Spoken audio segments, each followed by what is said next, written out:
You have found Authentic Business Adventures, the business program that brings you the struggle stories and triumphant successes of business owners across the land. Past episodes of the Authentic Business Adventures program can be found on the podcast link at drawincustomers.com.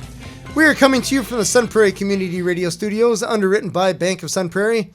My name is James Kademan, entrepreneur, author, speaker, and helpful coach to small business owners across the country. Today, we are welcoming / preparing to learn from Ronald Reichers, owner of Handy Appliance. Ronald, how are you doing today? Pretty good.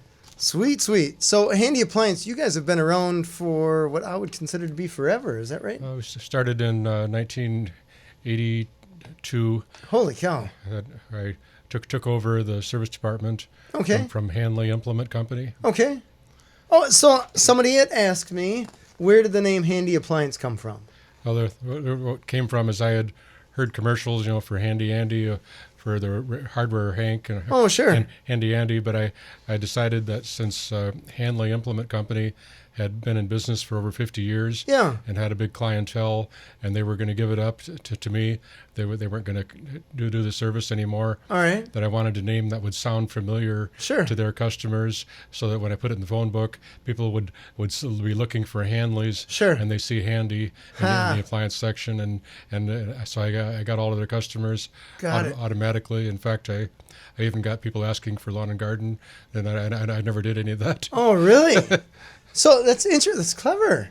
That's clever. In 1982, we got to remind the listeners that back then there was no internet, so the phone book is really one of the major places you advertised. Yep. There's no internet, which meant no social media, no YouTube, no search engine optimization, no websites.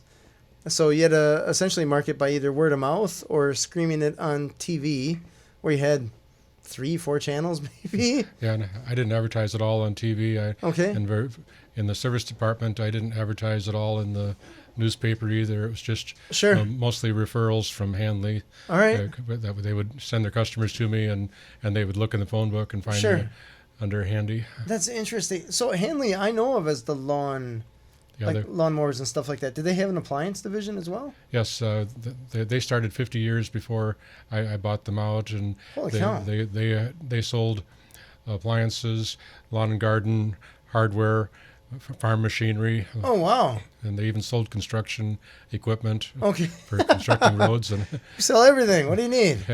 And they decided to downsize at various stages, and when they were downsizing, I decided it was a good time to take over the service department. In fact, what was interesting is after I worked for them, I started out with no experience, and after about 4 years, I had enough experience that I had job offers in other places. Oh, wow. And so I told them that if they didn't want to invest in a new service truck for me, that I was either going to take a job somewhere else or else get my own truck and charge them for the use of my truck. Oh, there you go. Which is that's uncommon for employees to buy a vehicle for their boss to use. Right. And unless you're FedEx, right? And I was surprised to be told at that time that if that's what you want to do, go ahead and we'll pay you for the use of your truck. I was expecting them to tell me if you don't like it, go find a job somewhere else. But instead, they told me that that's fine with them. So I went out and bought a new truck when I was still employed. Wow. By them, and they made the payments on it and paid for the gas, but it was my truck. And really, and so it was a brand new service van, and that I felt so good to be driving around a nice vehicle for service calls. Right. That a year later, when I was concerned about the workshop area that I had wasn't big enough and was outdated, I went to them a year later. This was after working for them for 5 years. Yeah. And I told them that I needed a better place for a shop to work, and that if they didn't want to invest anything in that I was going to start my own business. Sure. And they said, go ahead, and we'll send all the calls to you. Really? They didn't want to invest in the service vehicle. They didn't want to invest in the service building. And the reason why they didn't want to is back at that time, they had a computer system that was primitive. And according to the computer summary at that time, the sales department was profitable and the service department was losing money. Oh. But they weren't taking all of the facts because that was before computer programs had been set up to separate the various costs of different aspects. Sure. And so it was somewhat of a primitive computer program, but according to that computer, the service department was a losing proposition, and it was a waste of money to invest any money in it. And then if I wanted to invest in it, that's my business. And they were all for it because that way they didn't have to invest in anymore in service department if I was going to stick around and help by servicing their customers. So after I went on my own, they just referred all the customers to call me directly. They didn't hire anybody to replace me. They just told the customers to call me direct, and so they continued to sell appliances for a couple of years. In fact, I agreed when I bought the service department that I would not sell any appliances. I would just service. Sure. And you have so many things there, right? One is that we're talking 1982, 81, something like that? That it was a primitive program back then, right? Yeah. Which any program, when we consider it now, probably is pretty primitive, right? We're talking pre-Windows, right? Yeah, their computer took up a whole office. That's so incredible. Oh my gosh. And I would argue, like, I had a printer repair company, right? And I want to say that service was way more profitable than selling new equipment. New equipment, your margin is next to nothing. Well, back when Hanley started, the margin on new appliances, I believe, was close to 40 to 45%. Oh, wow. And now it's down to like 15 to 20%. Sure. Wow. Yeah. We were lucky if we saw 10. Yeah. So in the printer world, and that's probably getting worse. So that's interesting. Huh. But still, that's a big drop, right? From 40, 45 down to 15. Yep. And years ago when I worked for Hanley's, people's attitude was that if they're having trouble with an appliance and it was 5 years old and it was out of warranty, they would expect Hanley's to fix it free of charge, and they would even if the manufacturer wouldn't cover it. Really? And they would tell Hanley's, if you don't fix this free of charge, we're never going to buy any appliances, hardware, or tractors or anything from you. Wow. And so that put Hanley's in a tough position. That their margin was dropping on appliances, and customers were making requests that were not practical. Yeah, and so the Hanley's looked upon this opportunity where I take over the service department, where they could say that that's out of their hands, that it's up to me. Yeah, this is Ron guy. It's up to him. That way that they were less likely to hold a grudge against me because I didn't sell them the appliance. Right. Interesting. That's pretty cool. So did you pay for the service department? Yes, I back then I think I paid about $14,000 for the parts and the tools. Okay. And the referral. Oh, so you got inventory and stuff like that with it? Yeah. Well, that probably wasn't a terrible deal. No. Did you have to come up with space then? Yes, I rented my old space for just a few months. Yeah. I wanted to get out of it was an old building that was, and so then I moved to 412 West Main Street. Okay. Right where a chiropractor is now. Sklitsky Jewelry's used to be there. Yeah. 412 West Main. That's not too far from where you guys are now. 412 West Main is close to Cronky. Okay. And Main Street, right across from Melio's. Sure. Yeah, so you're talking, I don't know, 10 blocks? Yeah. Something like that from where you guys are now? Yep, and so I rented space there. And I couldn't afford to buy that property, but I put up a 2-car garage there on blocks that I could take with me later. That is awesome. And then about 3 years later, when I moved out of there, I had purchased an apartment building. Okay. That needed a 2-car garage, and so I borrowed some equipment from Hanley's to transport the garage from 412 West Main to 917. Just brick by brick? No. Jacked it up on a wagon, and then brought it over to 917 Wow. Buena Vista Drive, because I needed more space than what that building had, and so I figured I'd make good use of the building by I made the garage strong enough that it could be transported. That's a 2-car garage. Yes. How did you haul that? By jacking it up with jacks, Okay. and then have 2x12s going across a hay wagon. Okay. And then the hay wagon behind was pulled by a tractor down the street at night with the help of the police. Sure. But it was Okay, so the police knew about it. Yeah. They're just like, all right, do it at night. We'll block off the road or whatever. Yeah. That's awesome. How long was it? I'm talking. That was in about 84, 85. That is awesome. I can just imagine the permits that you need for that to happen now. Yeah. But the first thing I wanted to do, though, when I started out on my own, is I wanted to have enough space to work, and I couldn't afford to buy any buildings. Yeah. Right when I was first starting out, and sure. So I rented space at 412, and then all right. I guess it was 86. 4 years later is when I made that move. Because four years later is when I moved to 828 Columbus Street. Okay. At the corner of Clara and Columbus. Mm-hmm. All right. And so that was the first building that I owned for the business. And yeah. Nice. And I operated out of there for about 30 years or 25 years. Wow. And I had never intended to get into sales when I was at that location, just service. Okay. And reconditioned appliances and parts. Mm-hmm. But alas, everyone's in sales eventually, right? Well, after all the other dealers in Sun Prairie had closed up, there was Prairie Appliance, Funk's Appliance, and Hanley's. There was 3 different companies selling appliances when I started out in '82, and by 1990 or '92, there was no appliance dealer in Sun Prairie anymore. Really? And Sun Prairie was growing. Yeah. And everybody they'd given up the sales to the big stores in Madison. Okay. And I decided that since many of my customers were requesting that I carry appliances because they wanted to buy from the same place that serviced them, and so against my logic told me that it was a waste of money, waste of time getting into new appliances because it wasn't very profitable. That's why Hanley's got out of it. So why am I getting into it? Right. So logically, I wasn't too enthusiastic about getting in to sales. Right. But my customers were requesting it, and so even though I was off on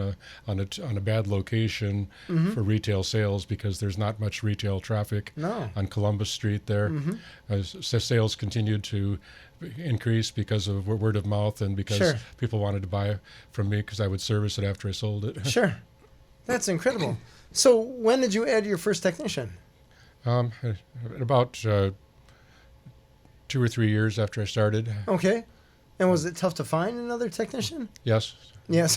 Straight. Totally. It's always been tough. And all right. And he worked for me for about 5 years, but he got tired of this field and wanted to get into industrial maintenance. All right. Is there more...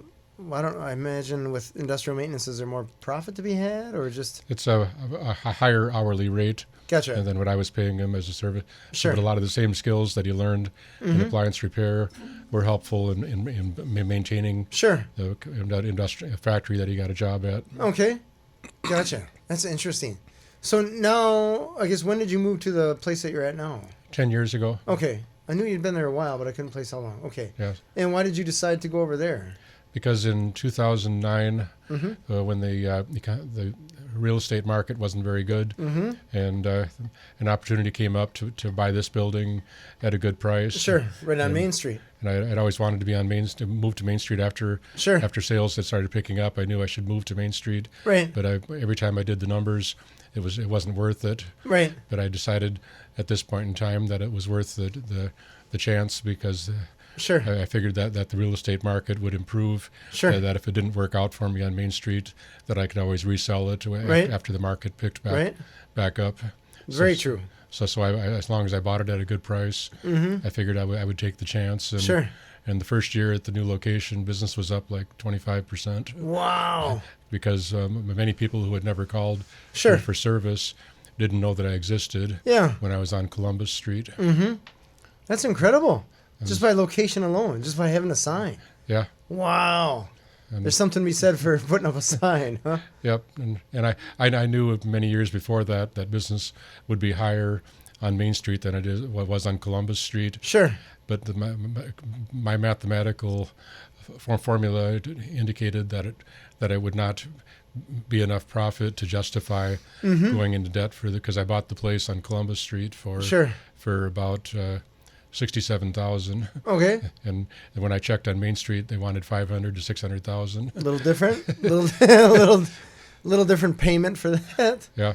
Interesting. So the crash kind of helped because it put some real estate on sale. Yep. So that's all right. And back when I was on Columbus Street, when people were telling me repeatedly that I should move to Main Street, they kept advising me that I could increase business by doing that. And I knew they had a good point. And so I did something that I have tried to train other people on since, and that is that since I had the building paid for that I was in, instead of forgetting about making payments anymore, I doubled the payment to the bank. Sure. To pretend that I had a much bigger mortgage payment to make. Sure. On Main Street. So even though I could have told myself that now you got more spending money because now the building's paid for, so now there's more for me. Yeah. Instead, I did this to myself to take that amount and I doubled it. Okay. And put it into a real estate account. Sure. At the bank, so that even though I wasn't on Main Street, I was making payments towards the future purchase. Sure. And I did that for over 14 years. Oh, wow. So you had a healthy nut ready to... That made it much easier to buy the building on Main Street when the bank asked me for 25% down. Yeah, no problem. Here you go. I've been waiting for this moment. And so I've tried to explain that to people because many people in today's world have the attitude, if you have money in your hands, you should spend it. Sure. That's only with us, right? Just spend it on call answering or with appliances. That's funny. So what have you seen change? I want to talk about technicians because I had a printer repair company for just shy of 8 years, and technicians that was the lifeblood of the business, but it was so tough to find a good one. So, and you've been in business for a long time, so you've had to have technicians come and go. So I guess what have you seen? What have you seen change? What are some of your tricks to hiring technicians, keeping technicians, and keeping your clients happy with your technicians? Well, I try to be transparent with my technicians on how the business is doing financially. Sure. And I have advertised in a couple of different newspapers and on Craigslist. I recruited one person from Arizona. Oh, really? Yeah, who wanted to move up to this area. Wow. And they know we have winter, right? Yep. Okay. And they knew that ahead of time.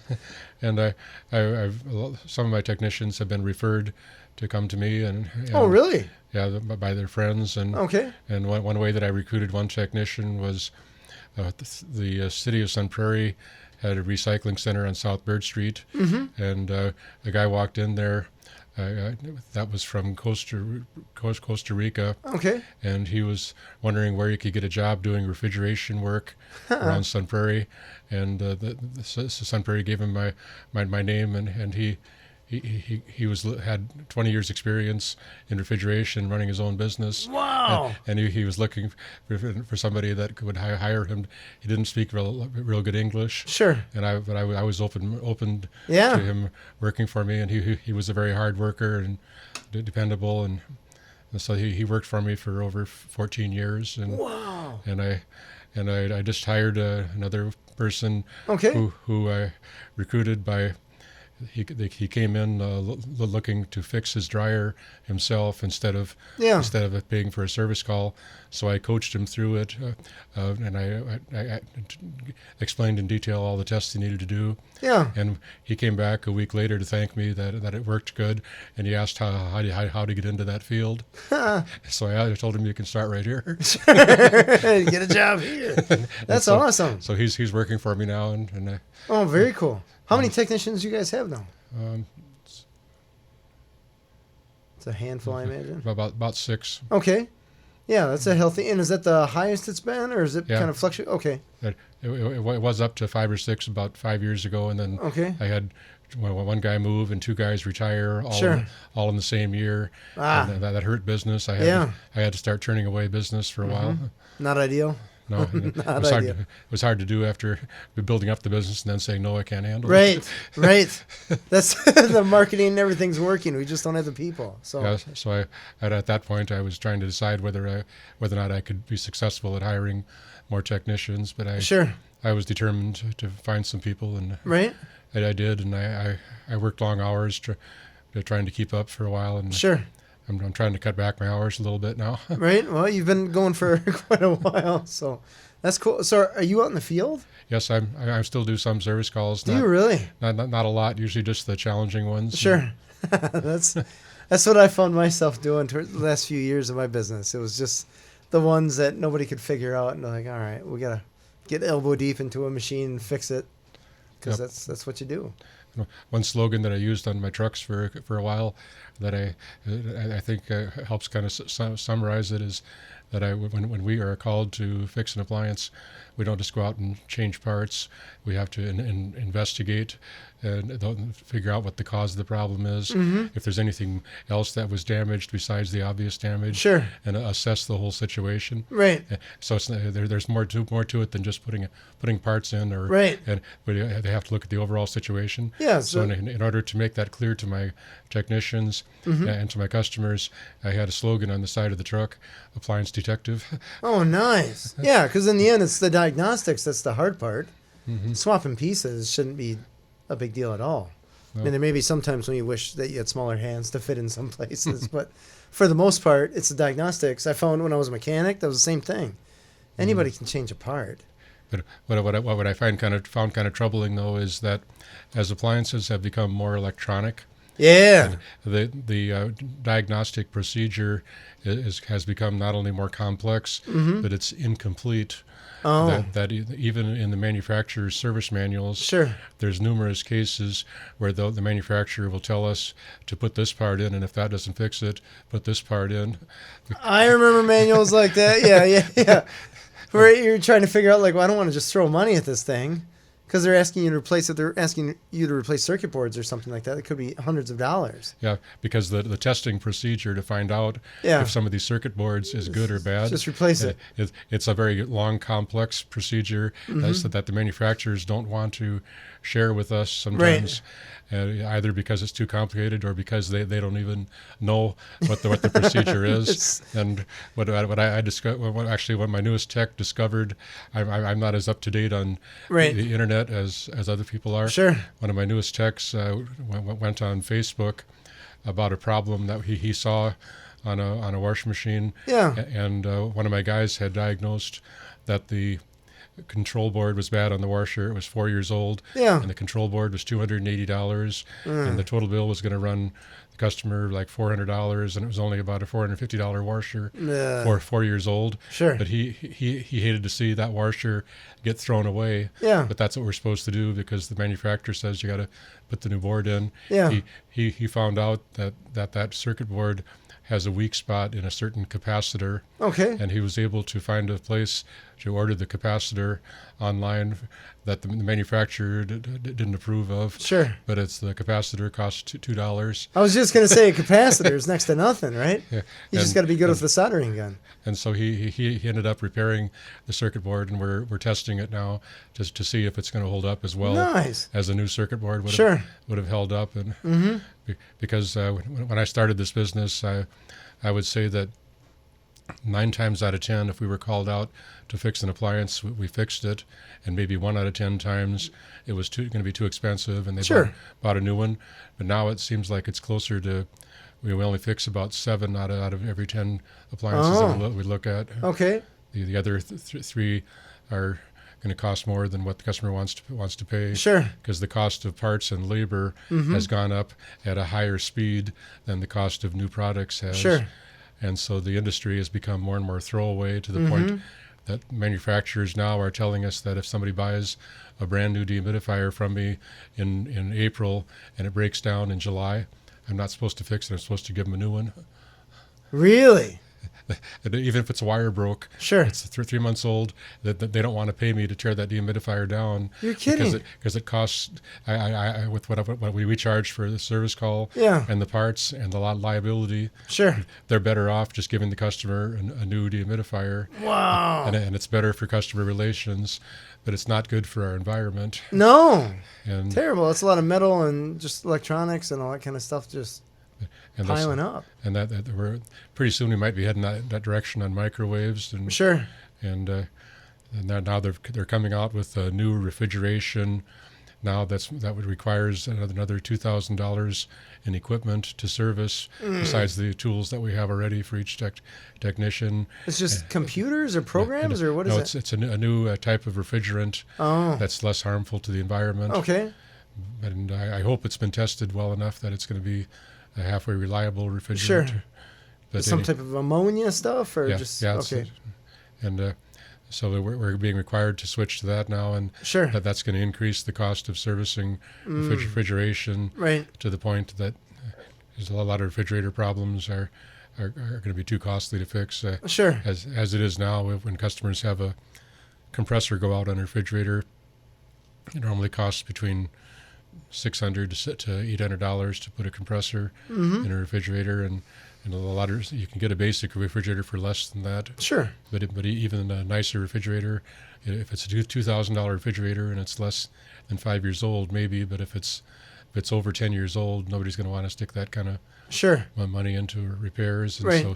So we throw out lots of nice looking refrigerators that are 10 years old that look almost as good as new. And that's crazy. And I've been looking at ways to fix those up for resale at a reasonable price, and I've been successful with some ideas, and others have been a waste of time. But sure, that's all right. You chalk it up to experience, right? Yep, and we pride ourselves that we recycle the refrigerators, and we've got a scrap metal business, so that we can take care of the appliance from the time it's new and in the box till the time it goes to the landfill. Oh, I was just going to ask you what people do with their old appliances, because that's a big chunk of stuff, right? You can't just throw that in your trash bin. Plus, you got Freon that you probably have to pull out somehow. Yeah, we have to pump out the Freon and dispose of that separate, and we have to take out capacitors out of air conditioners and dehumidifiers. Really? That's got PCB stuff in it. Oh, sure. And at least the older ones did. Sure. And but we've got a scrap metal dumpster that we put the junk appliances in, so to recycle the metal at least. And so we get that emptied about once a week. It's full of scrap metal from appliances. And then I have been saving some parts off of junk appliances, like racks out of dishwashers or filters out of dryers, so that when we recondition and resell used appliances, a lot of times they're appliances that would not have been worth fixing, except we've got some used parts that we took out of a different unit. And so we just have our time in it, because I've made a side business of used appliance sales ever since I started, because I've always believed in trying to extend the life as long as possible. And it's been a good market for people who can't afford new or just want something to get by because they're going to be moving or something. Right. So right now we can't keep up with demand for used appliances. I'd say that's a good problem. Yeah. That's cool. But so how do you store all that? That's got to take up some space, I imagine, right? Yes, I've got a separate warehouse for my store, and then some storage building at my store. Okay. And I'm trying to do an analysis to see what exactly the storage cost is, because I'm trying to watch it so that I don't spend too much on storage and reconditioning if there's not enough money to be made in it. But part of the second building is for the recycling and storage of vehicles, so that's it's not entirely for used appliances. Gotcha. But I've also there's a website called mypartsshelf.com that I signed up for, that anybody can go online and find out that there's a dealer in Texas that's got an old obsolete part for an old washer. And so if the part is no longer available from the manufacturer, I or any customer can go online and find that part anywhere in the country. And that's clever. And so I pay 5% to that company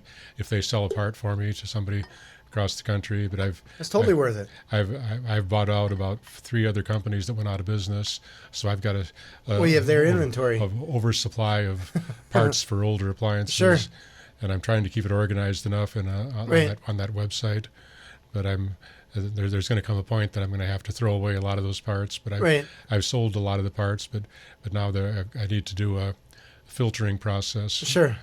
To see. Once it's 30 years old, then maybe it's time to just walk away from that part. Yep. I remember in the printer repair business, that was the hardest thing, was keeping track of the individual parts.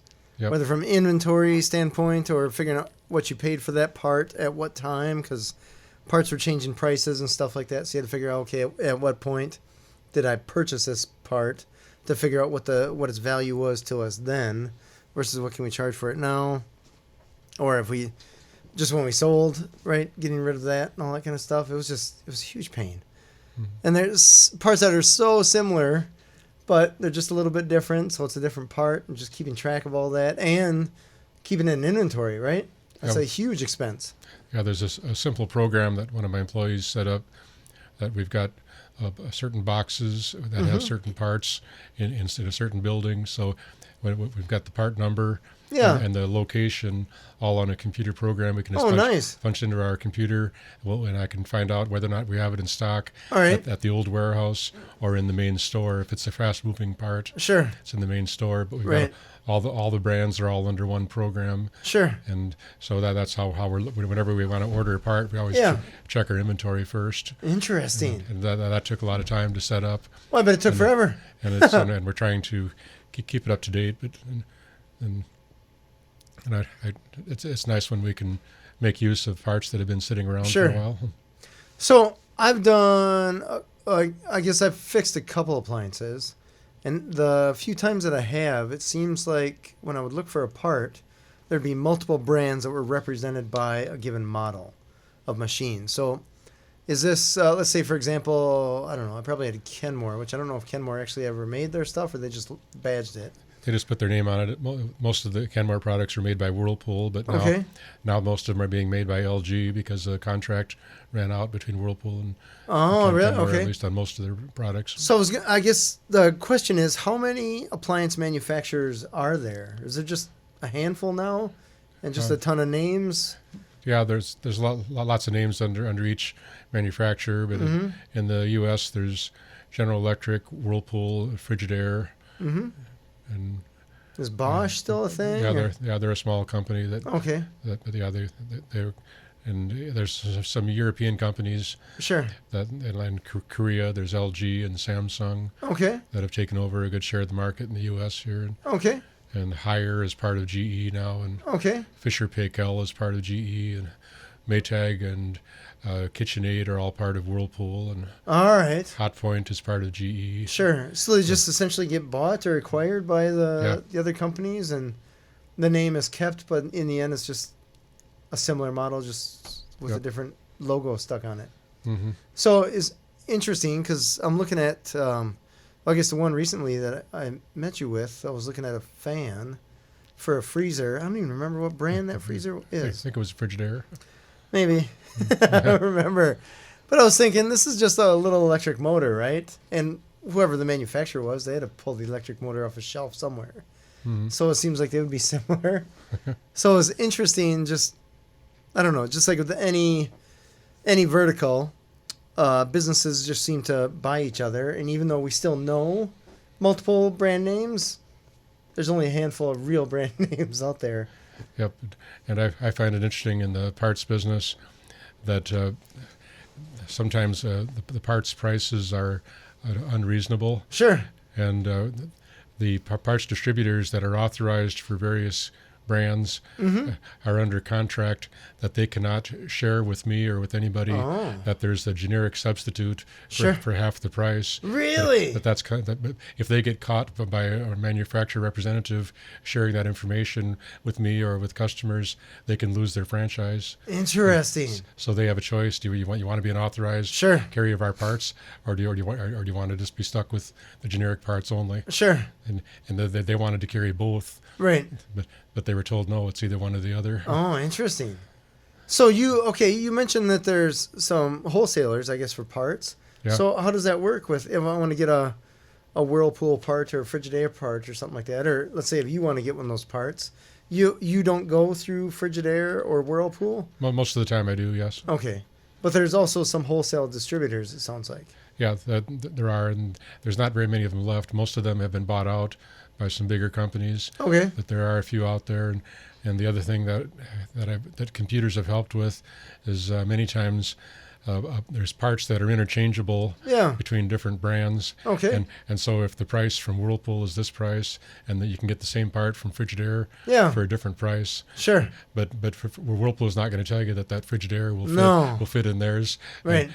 But by having the ability to cross-reference the numbers on the internet, that's kept some of the prices down, and that's forced the manufacturers not to raise them up too high. Sure. Because I think for a number of years, what was happening was that the profit margin was getting so slim. Sure. For even on the wholesale level. Oh, I bet. That they were making up for it on parts, because like there's some Frigidaire refrigerators that I've sold to apartments that the drawer where you put the vegetable in is $200. What? Just for a plastic drawer.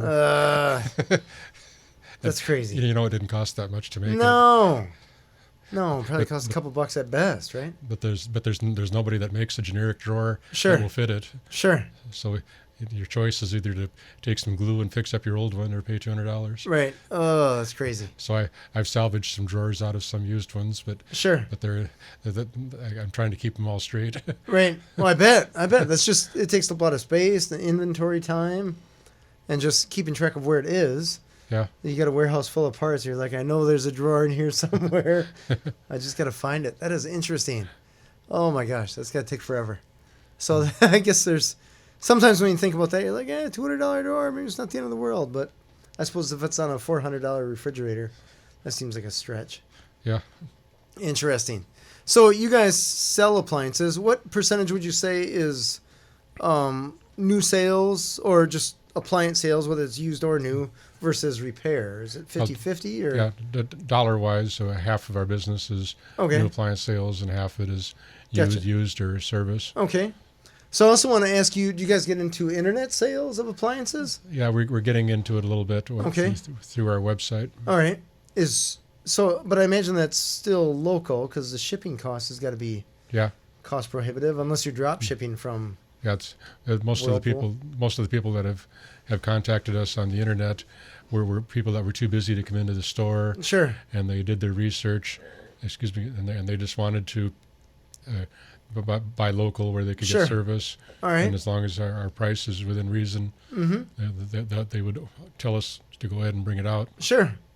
And so they start out by, I get an email from the website that there's been a contact person, and I reply back by email. Sure. Or in some cases I call them back and discuss the options. And so that it ends up leading to doing business, even though I've never met them in person. Sure. But the first time we see them in person is when we come to the house, either for delivery or service. You got a deli with a fridge on it.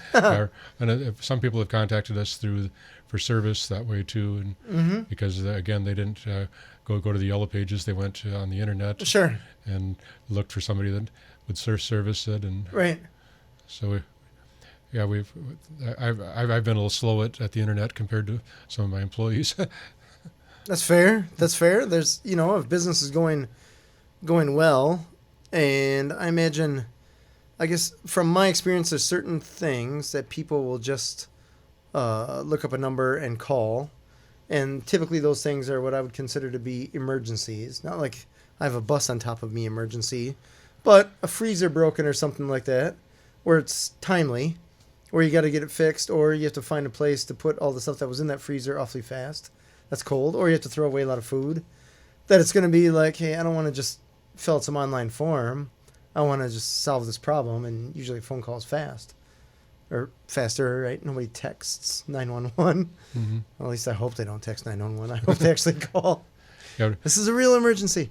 But one thing that we do that's unique, too, is like when people call and they're not sure whether they want us to come out and look at it, or if they want to buy a new one, or come in and buy a part. And so if they're not sure what they want, my office staff will give them the option of talking to a tech for a short time. Oh, nice. And so I can go over what the possibilities are for their problem, and what the possible cost is. And in some cases, I can figure out the problem for them by just talking with them, and tell them to clean this out, or stop in to get this part. Yeah. But if it's simple enough, I'll coach somebody a little bit doing that. And but if you did that for my freezer. Yeah. If it's not that simple, then we can go out and look at it for the customer. And if they don't want to decide they don't want to bother with it because it's 20 years old, right, we can help them with a new appliance. So when they call in the uncertain stage, should they fix it? Mm-hmm. Should they buy new? Should they? We can help them out no matter which way they want to go. Whereas in a lot of places, if you want service here, call this number. If you want parts, call this number. If you got questions, go to this website. Right. And we do good luck. we do it all from one aspect, and right. And that's part of the reason for our success. I think is that we're willing to help customers from at all stages of the cycle. It's interesting that you do that because I Doc Jam's printer repair. And when I added calls on call to answer calls for myself and other companies, people used to get me when I was able to answer the phone for their broken printer, and I could walk them through something. Sometimes those phone calls would turn into a half hour. Not intentionally, but you're just diagnosing essentially for them. Yeah. And I thought, okay, that was a long time that I didn't get paid for, so we want to kind of avoid that. But there's also sometimes when, like the simple problems, people would have a line on their copier or something like that, or their copies. And so I would train the people answering the phones just for these basic, let's call it a handful of problems. If they had a problem, this is how the essentially receptionist could walk them through the fix. And if that fix worked, great. And if not, well, then let's send a technician. Yeah. And I don't know an exact percentage because I don't know that we actually kept track of that, but I get the impression that a lot of our clients were happy with that because we helped them. And in the end, they just want their machine fixed, right? Yeah. And if all it takes is wiping the glass clean because they had some whiteout on there. That goodwill is beneficial for the business. Yeah, it's all good. Otherwise, your technician would show up on site, clean the glass, and they've been there for 30 seconds. Then the customer gets pissed because you're charging them for a full hour when they've been there 30 seconds. Yep. It's the skill set that you're paying for. It's not necessarily the time, though it's time on the bill. So it's an interesting position. Yeah, I do try to set limits, though, on how long I'll coach somebody through it, or if it's too complicated for them, right. I'll tell them I think this is too complicated, and right, if you'd like, right. If you'd like, we can help you. I try to make a logical judgment. Yeah. If I'm getting them more confused, right. by talking to them. Some people that are just should not have a screwdriver. Just put it down or don't even open up a cover. Opening up a fridge is a challenge. One thing I did want to ask you about, because you're in the appliance business, is there's a lot of smart appliances coming around. Like with we got a friend that's got a whole TV internet thing on their refrigerator. And personally, I don't see any use for it, but they kind of like it. So, but I imagine replacing parts on that has to be just stupid. Well, I went to a service training session on that. Yeah. And since we're not trained to fix televisions, the question came up: what are we supposed to do if there's a problem with the screen or and the answer was replace the whole TV and the door. Oh my God! No matter what's wrong with it, just replace the whole thing. $1,500 door or something. No. Strangely enough, the price of that whole TV was only $150. Really? And there was 20 of them on back order. The day after the service training, when the techs found out how cheap it was, they ordered one not to use for servicing, but to take home and use. Oh, funny! all of a sudden, after the word got out, that you could get the whole TV for $150. Oh, that's funny. With no frame. It's sure. That a lot of technicians from across the area ordered one not to use and repair. That's why the price was so low, is so it could be used for service. Yeah. But it backfired on the manufacturer. Oh, funny. They ended up selling all these TVs at a loss to technicians. That's interesting. When you compare that with the $200 drawer, right? Yeah. My goodness gracious. I always wondered who was pricing these parts. Like, is there some algorithm to what the actual parts are? There's just some person in the sky that's kind of the same person that names paint colors, that they're just pulling stuff right out of the air. Yeah. Like, it looks like a $300 part. It looks like $150. Like, That's why I joke with customers sometimes when they're trying to decide whether or not it's worth paying me $75 to whatever I charge for the service call. I tell them look upon it as a lot when they're asking me, is it going to be fixable or not? Yeah. Because if it's not going to be fixable, they don't want to have to pay for a service call. Sure. But if I can fix it, they want to pay for the service call.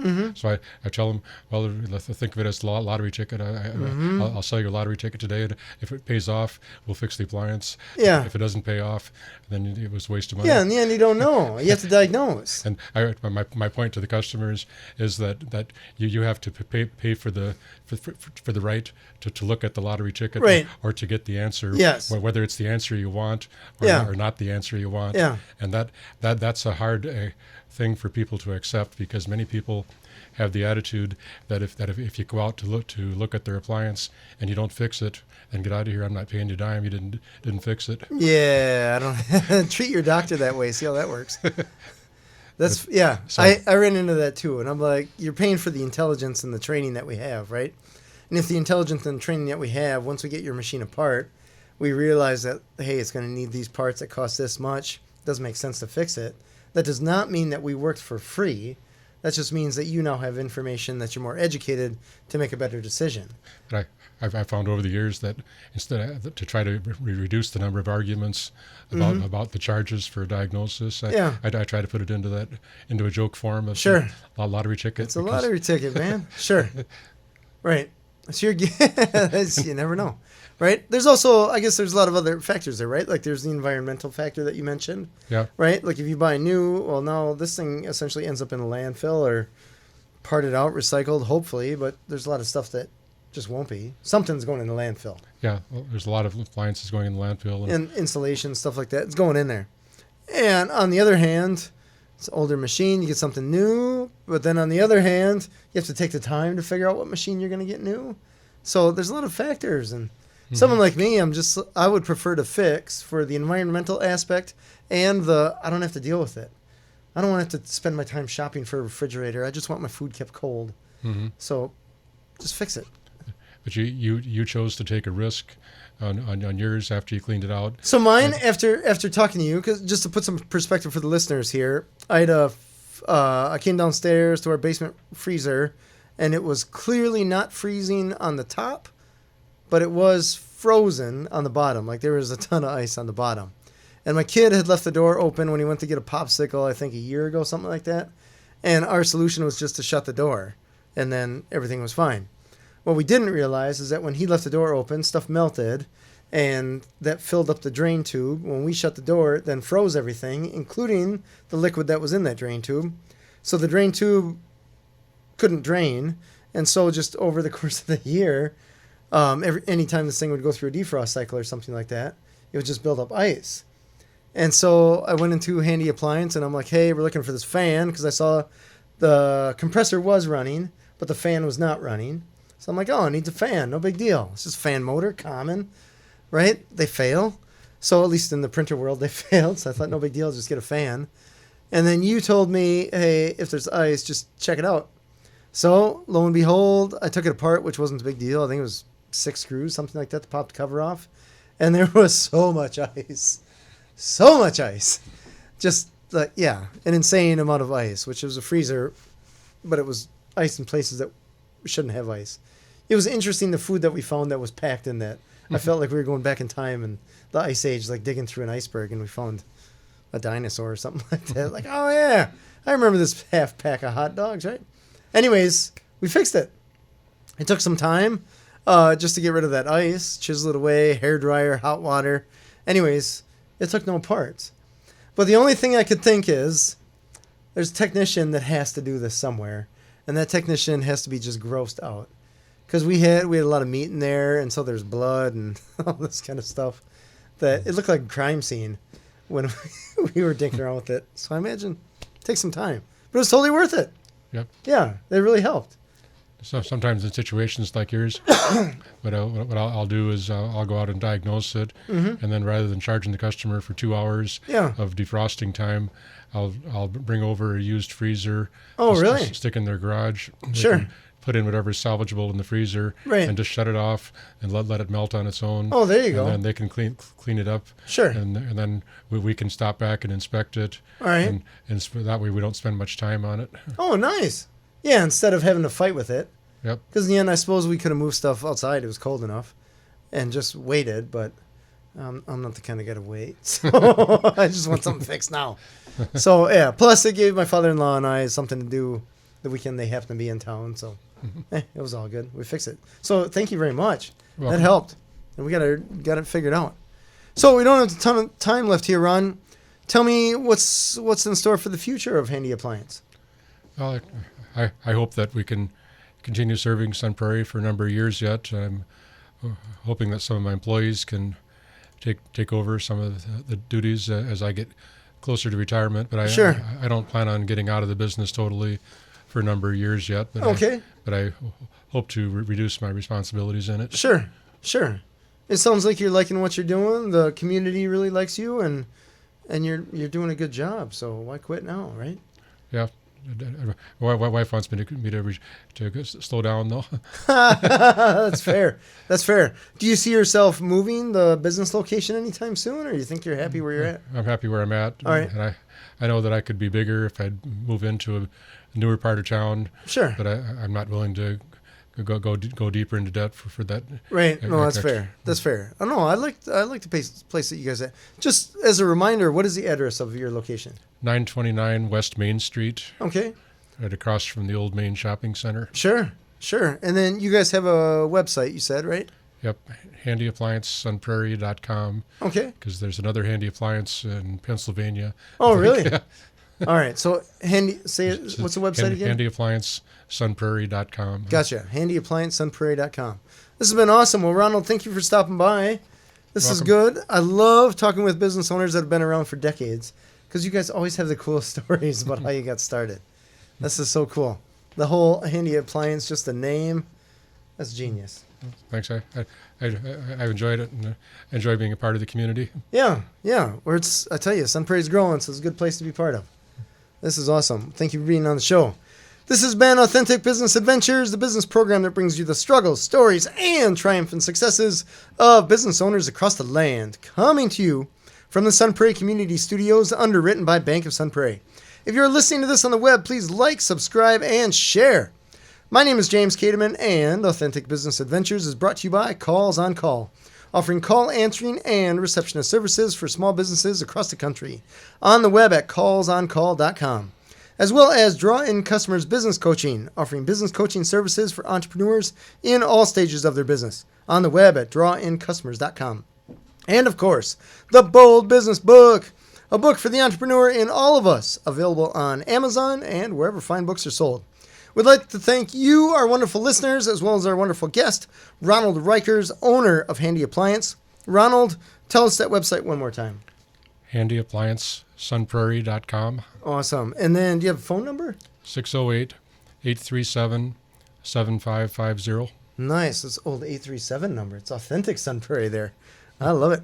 Find us airing on 103.5 Wednesdays at 1 p.m., Sundays at 2 p.m., as well as at sunprairiemediacenter.com. Past episodes can be found morning, noon, and night at the podcast link, found at drawincustomers.com. Thank you for listening. We will see you next week. I want you to stay awesome, and if you do nothing else, enjoy your business.